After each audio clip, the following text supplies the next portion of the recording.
Hi guys, welcome back to my channel.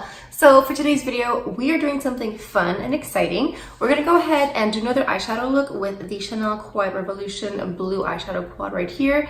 These gorgeous blues.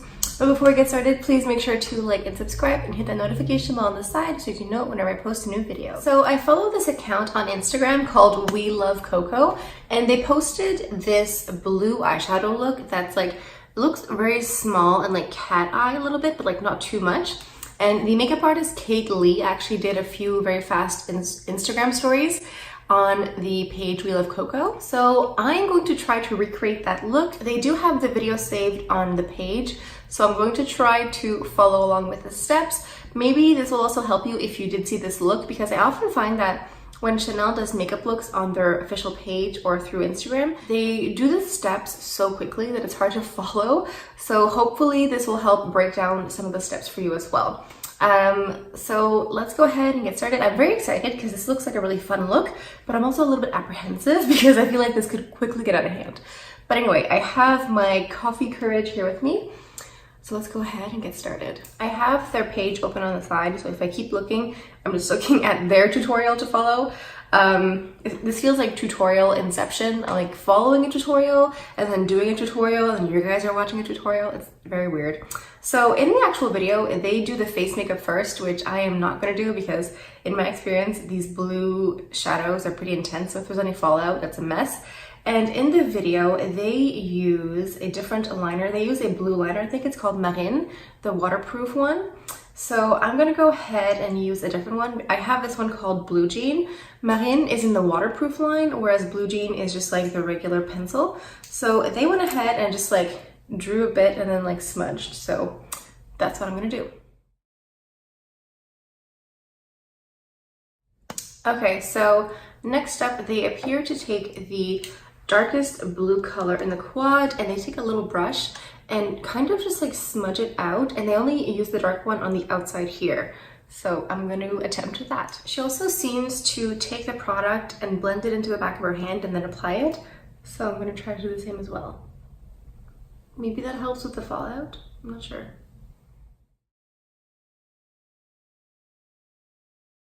And then she takes the really bright blue one and then packs it on the inner part here. So let me try that.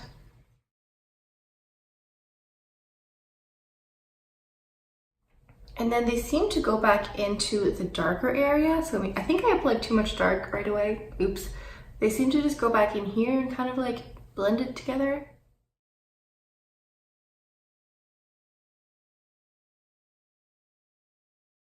And the whole eye look is very round and also like kind of flicks here, which I don't really know how they did that. They just say to add more of the blue shade over the lid, so I will do that.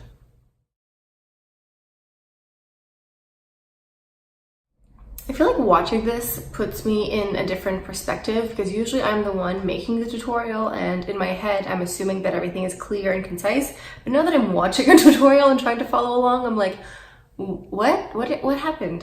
Yeah, this is very humbling, I guess. So next step, they take the Midnight Blue shade and draw it under the lash line.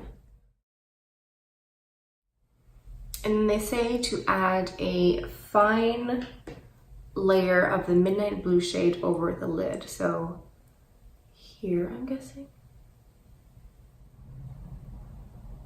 This does not look like the photo. Maybe I need to like click. Oh no, what have I done? I have a lot of Q-tips on hand. I think I will adapt this to my liking because I don't think following it exactly like they're doing, first of all, it's kind of hard to follow because they're going so fast that I can't really follow. And I think I'm just gonna go ahead and add my own little touch to make it more me and easy to wear. This is very blue. Okay, what can I do? So I think for me, I'm gonna go ahead and use a big fluffy blending brush and just go into this light shade here and place it in the crease because I feel like as I'm going like this, the blue is like being pressed onto the lid and like kind of doing a weird thing. So if I can just blend this out, maybe it won't look as weird. And I'm also using a Q-tip to just blend this out. And going a little bit under the lash line here as well. I'm gonna go ahead and use my Dior Backstage Contour Palette and go into the light shade because I kind of feel like I want to warm this up, like just cool tone. I don't know, it's not for me. Maybe it's like, it looks better for high fashion, but for like everyday, maybe not so much. So I kind of want to add a little bit of shimmer to this, especially just in the center. I'm going to go ahead and use the Dior Glow Backstage Palette. I'm going to use the gold shade because I feel like blue, like a navy blue and gold is a nice combination. So just using my finger, tapping into the product and just going in the center here.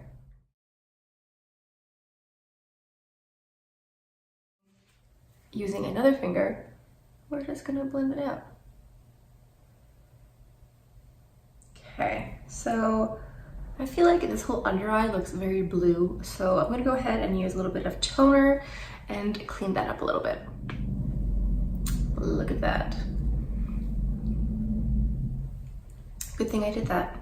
So if you have very dry or sensitive under eye and you don't use a toner, you can use your eye cream, but like literally like a quarter of a grain of rice. Like you just like touch it into the Q-tip, and then you can also do that to clean up your under eye.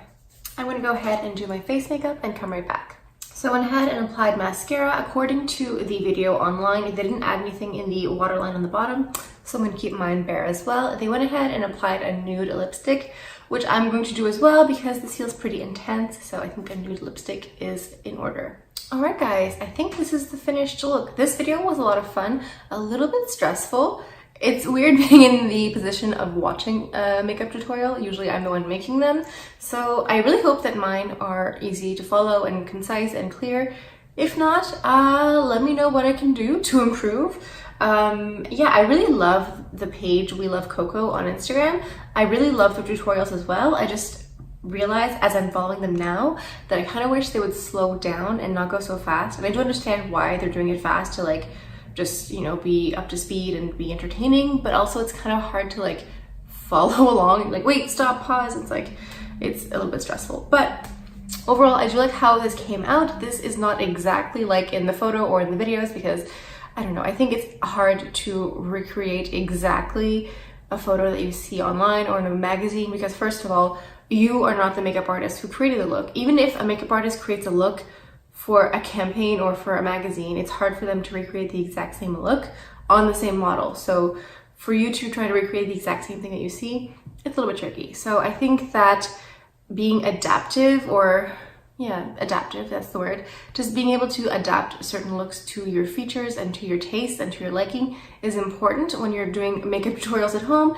It doesn't have to be exactly the same thing. I think this came out very beautifully, even though this is not what I had in mind, nor is it the photo that I was trying to recreate, but I think I got something beautiful in the end anyway. So I hope you guys enjoyed today's video. Let me know what you guys think. Do you guys follow We Love Coco? If you guys have any other tutorials that you have seen on other pages or whatever and you want me to recreate, let me know down in the comments. Let me know what other reviews or tutorials you would like to see next. I think that's all I have for you guys for today, so thank you so much for stopping by. I hope you guys have an amazing day. So I think that's all I have for you guys for today, so I'll see you guys next time. Bye.